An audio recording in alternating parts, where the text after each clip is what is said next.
शेतकरी मित्रांनो, आडसाली ऊसाची लागवड करायची आहे. आपण कशी करू शकतो, व्हरायटीची कोणत्या निवड करू शकतो? तर यामध्ये सर्वोत्तम व्हरायटी जर आपण पाहिलं तर 86-032 हे आपल्याला व्हरायटी पाहायला मिळते. इथं जर तुम्ही माझ्या पाठीमागे पाहिलं, आपल्याला सर्वसाधारण मित्रांनो 1.5 ते 2 एकराचा हा प्लॉट आपल्याला पाहायला मिळतो.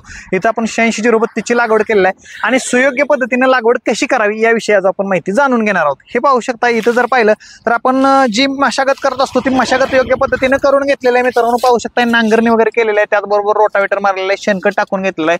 पूर्व मशागत योग्य पद्धतीने करून काय केलेलं आहे, आपण जे आपण सरी सोडतो ती काय केलं आहे, सरी मित्रांनो 5 फुटांवरती सोडून घेतलंय. म्हणजेच 2 ओळीतील जे अंतर आहे आपल्याला ते 5 फुटाचं आपल्याला पाहायला मिळतं.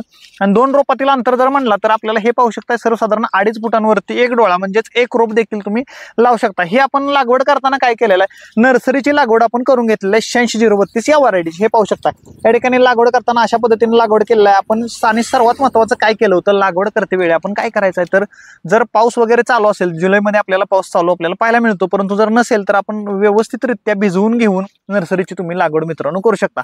त्याचबरोबर नर्सरी आपण आणताना व्यवस्थित नर्सरी आणणं तितकंच गरजेचं आहे. ज्या वेळेला तिथून आपण नर्सरी आणतो, व्यवस्थित त्याला फुटवा खालनं निघणार आहे का, व्यवस्थित रोपाची काळजी घेऊन या ठिकाणी आणून लावणं तितकंच गरजेचं आहे. लावल्यानंतर आपण सुरुवातीच्या वेळेला एक बेसळ डोस देखील आपण मित्रांनो रासायनिक खताचा टाकू शकतो, किंवा जरी शक्य नसेल तर आपण शेणखत टाकून दिलेलंच असतं सुरुवातीला. नंतर आपण एक जे सेंद्रिय खताची आपण आळवणी देखील मित्रांनो घालू शकतो, किंवा सेंद्रिय खत देखील टाकू शकतो. अशा पद्धतीने तुम्ही लागवड करा आणि लागवड केल्यानंतर एक 2 ते 3 आपल्याला आळवणीचा मित्रांनो वापर करायचा. ह्युमिक ऍसिड असू दे, अशा प्रकारचं तुम्ही आळवणी करा. सेंद्रिय ह्युमिक आला किंवा रासायनिक ह्युमिकचे देखील मित्रांनो तुम्ही वापर करू शकता. आपण अशा पद्धतीने केला. आणि दुसरी महत्त्वाची गोष्ट काय, तर हे पाहू शकता, इथं तुम्हाला 2 ड्रिप लाईन पाहायला मिळतात. आपण सुरुवातीला काय केलं होतं, लागवड करते वेळी सरीमध्ये एकच ड्रिप लाईन टाकून घेतली होती. नंतर फुटवा वगैरे झाला, नंतर आपण एक बाळभरणी करून घेतली.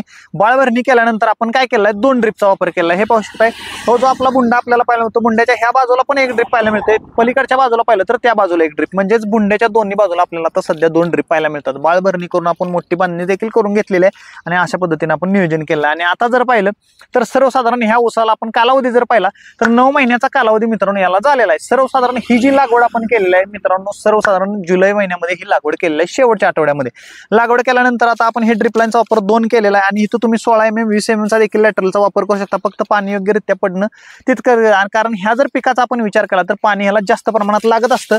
आणि लागवड ही मित्रांनो सुयोग्य पद्धतीने केल्यामुळे तुम्हाला जो प्लॉट आहे तो असा अतिशय व्यवस्थित आपल्याला प्लॉट पाहायला मिळतो. आणि 5 फूट अंतर असल्यामुळे काय आहे, तर वारं जे आहे ते खेळता आपल्याला पाहायला मिळतं. आणि तुम्ही जर ऊस जर पाहिलं तर हे पाहू शकता, प्रत्येक ठोंबामध्ये जर ऊस पाहिलं तर एकसारखा ऊस आपल्याला पाहायला मिळतो. हे ठोंब बघा, हे ठोंब बघा, इथं बघा तुम्ही एकसारखं. त्याचबरोबर पेरा जर पाहिला तरी ह्या ऊसामध्ये जो पेरा आहे तोच आपल्याला ह्या ऊसामध्ये पाहायला मिळणार. अशा पद्धतीने पेऱ्याची जाडी देखील एकसारखी, प्रत्येक ऊस आपल्याला एकसारखा पाहायला मिळतो. वरती जर तुम्ही पाहिलं तर पानं देखील पाहायला मिळतात व्यवस्थित. हे पान तुम्ही पाहू शकता, सर्वसाधारण आपल्याला 4 बोटे एका पानावरती मित्रांनो बसलेले पाहायला मिळतात. एवढं रुंद पान आहे. म्हणजेच जे आपल्याला प्रकाश संश्लेषण क्रिया जी होत असते ती पानामधून मित्रांनो होत असते. त्यामुळे पानाची रुंदी आणि पानाचा हिरवेपणा असणं तितकंच मित्रांनो गरजेचं असतं. ऊन ज्या वेळेला पडणार आहे त्यावेळेला न्यूट्रिशन वगैरे व्यवस्थित एका ठिकाणी अपटेक होणार आहे आणि आपल्याला जो ऊस आहे तो योग्यरित्या मित्रांनो आलेला पाहायला मिळणार आहे. हा 9 महिन्याचा ऊस आपल्याला सर्वसाधारण मित्रांनो आता 16 ते 17 कांड्यांवरती आपल्याला पाहायला मिळतो.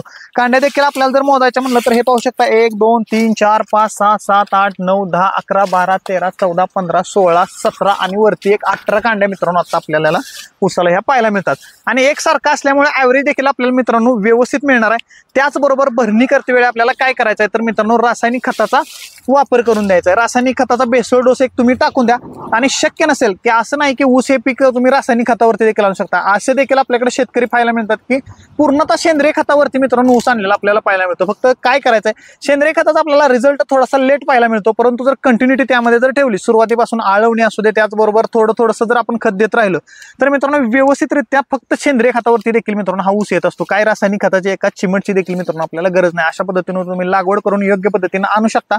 आणि अंतर जर असं तुम्ही सुयोग्य ठेवलं आणि योग्य लक्ष दिलं, त्याचबरोबर दुसरी गोष्ट म्हणजे पाचट काढून घेणं तितकंच गरजेचं असतं आडसाली ऊसामध्ये. हे पाहू शकता, आपण पाचट काढून घेतले. सर्वसाधारण आपण 2 या ठिकाणी पाचट काढून घेतलेलं आहे. वरती पाहू शकता आपल्याला 2 3 3 टोपणं या ठिकाणी आपल्याला पाहायला मिळतात. एवढ्यावरती ठेवून आपण पाचट काढून सुयोग्य पद्धतीने पूर्णतः जर प्लॉट पाहिला तर हे पाहू शकता मोकळा. माझ्या पाठीमागे जर तुम्ही पाहिलं तरी ह्या कडेनं जर त्या कडेला जर पाहिलं तर आपल्याला एकसारखं मित्रांनो या ठिकाणी दिसत आहे. म्हणजेच असा एक सुयोग्य पद्धतीने आपण मित्रांनो ऊसाची लागवड करून योग्य पद्धतीने ऊस आणलेला आहे. तुम्ही अशा प्रकारे लागवड करू शकता आणि भरघोस उत्पन्न मित्रांनो मिळवू शकता. ऊसामध्ये देखील आपल्याला तरकारीपेक्षा देखील मित्रांनो जास्त पैसे मिळवू शकता. फक्त काय करायचं आहे, खर्चाचं जर नियोजन व्यवस्थित केलं तुम्ही तर भरपूर पैसे मित्रांनो मिळू शकतात. तर कशी वाटली इन्फॉर्मेशन जरूर सांगा. व्हिडिओला लाईक, शेअर, चॅनलला सबस्क्राईब करायला विसरू नका.